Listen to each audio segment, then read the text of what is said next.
கர்த்தருடைய பரிசுத்த நாமத்துக்கு மகிமை உண்டாவதாக. ஆண்டவர் இரட்சகருமாகிய இயேசு கிறிஸ்துவினுடைய இணையில்லா நாமத்திலே உங்களை நான் வாழ்த்துகிறேன். எல்லா நன்மைகளோடு கூட, எல்லா கிருபைகளோடு கூட நீங்கள் நிறைந்திருக்கும்படி தேவன் உங்களை ஆசீர்வதிப்பார். இந்த நாளில் கர்த்தர் ஒரு வார்த்தை சொல்லுகிறார். 1 பேதுரு புத்தகம் வேதம் அழகாய் சொல்லுகிறது. 5ஆம் அதிகாரம் 7ஆம் வசனத்தில், அவர் உங்களை விசாரிக்கிறவர் ஆனபடினாலே உங்கள் கவலைகளை அவர் மேல் வைத்து விடுங்கள் என்று சொல்லி வேதம் சொல்லுகிறது.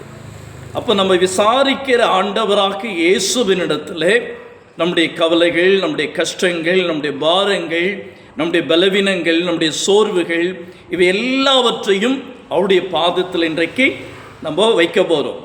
அவர் ஒரு தெய்வீக சுகத்தை கர்த்தர் நமக்கு கொடுக்க போகிறார். இன்றைக்கு நீங்கள் அந்த ஆசீர்வாதத்தை இன்றைக்கி நீங்கள் பார்க்க போகிறீங்க. இன்றைக்கு நீங்கள் தேவனுடைய ஆலயத்துக்கு சென்று உங்களுடைய எல்லா கஷ்டங்களையும் கர்த்தருடைய சமூகத்தில் வச்சு ஜெபம் பண்ணி பாருங்கள். கர்த்தர் உங்களுக்கு ஒரு விடுதலையை கொடுத்து உங்கள் வீட்டுக்கு அனுப்பி உங்களை ஆசீர்வாதமாய் கர்த்தர் மாற்றுவார். வேதம் சொல்லுகிற பிரகாரமாக, கர்த்தரை நான் இக்காலத்திலும் ஸ்தோத்திரிப்பேன், அவர் துதி எப்பொழுது என் வாயில் இருக்கும். இந்த நாளில் தேவனை துதிக்கிற நாள், தேவனை ஆராதிக்கிற நாள், தேவனை தொழுது கொள்ளுகிற நாள். தேவனை உற்சாகமாய் போய் கர்த்தரை மகிமைப்படுத்துங்க. சபைக்கு சென்று கர்த்தர் பெரிய நன்மைகளை உங்களுடைய வாழ்க்கையிலே செய்வார். நான் உங்களுக்காய் ஜெபிக்கின்றேன். வானாதி வானங்கள் யாவும், அதில் கீழுள்ள ஆகாயமும், வானாதி வானங்கள் யாவும், அதில் கீழுள்ள ஆகாயமும்,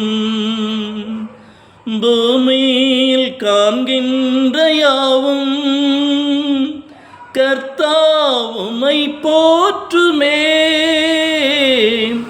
என்னில் அடங்கா ஸ்தோத்திரம் தேவா என்றென்றும் நான் பாடுவே. என்னில் அடங்கா ஸ்தோத்திரம் தேவா என்றென்றும் நான் பாடுவே. இந்நாள் வரை என் வாழ்விலே, இந்நாள் வரை என் வாழ்விலே நீர் செய்த நன்மைக்கே. ஜெபிக்கலாமா? வானத்துக்கும் பூமிக்கும் சர்வலோகத்துக்கும் அதிகாரம் படைத்த ஜீவனுள்ள நல்ல கர்த்தாவே, மலையில் விலகினாலும் பர்வதங்கள் நிலைபெயர்ந்து போனாலும் என் கிருபை உன்னை விட்டு விலகுவதில்லை என்று சொல்லி கர்த்தாவே இம்மட்டும் பாதுகாத்தவர், இனிமேலும் பாதுகாக்க இந்த பிள்ளைகளோடு கூட நீங்க இருக்கிறீங்கப்பா. விசாரிக்கிற தேவன் நீர் மாத்திரம் அல்லவா?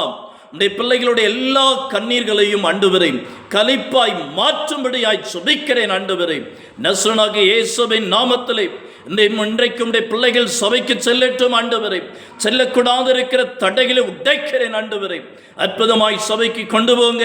உடைய பிள்ளைகள் வேண்டிக் கொள்ளுகிற விண்ணப்பங்களை கேட்டு ராஜா ஒரு நல்ல பதிலை கொடுக்கும்படியாய், ஒரு நல்ல தெய்வீக விடுதலையை கர்த்தர் கொடுக்கும்படியாய் ஜெபிக்கிறேன். ஆமென். ஆண்டவரே, உம்முடைய அற்புத கரத்திலே கொடுக்கிறப்பா, இயேசுவின் மூலமாக ஜெபத்தில் எடுக்கிறோம். விசேஷமாக ராஜா ஊழியக்காரர்களுக்காக ஜெபிக்கிறேன். ஒவ்வொரு ஊழியக்காரர்களையும் பாதுகாத்துக் கொள்ளுங்க. இந்த நாளில் பயன்படுத்துங்க. அவருடைய தேவைகள் எல்லாம் கர்த்தர் சந்திக்கும்படியாய் ஜெபிக்கிறேன். ஆசீர்வதிங்கப்பா. தொடர்ந்து உடைய கிருபையில் கரத்தில் எங்களை ஒப்பு கொடுக்கிறோம். காத்துக்கொள்ளுங்க. இயேசுவின் மூலம் ஜெபத்தில் எடுக்கிறோம் நல்ல பிதாவே.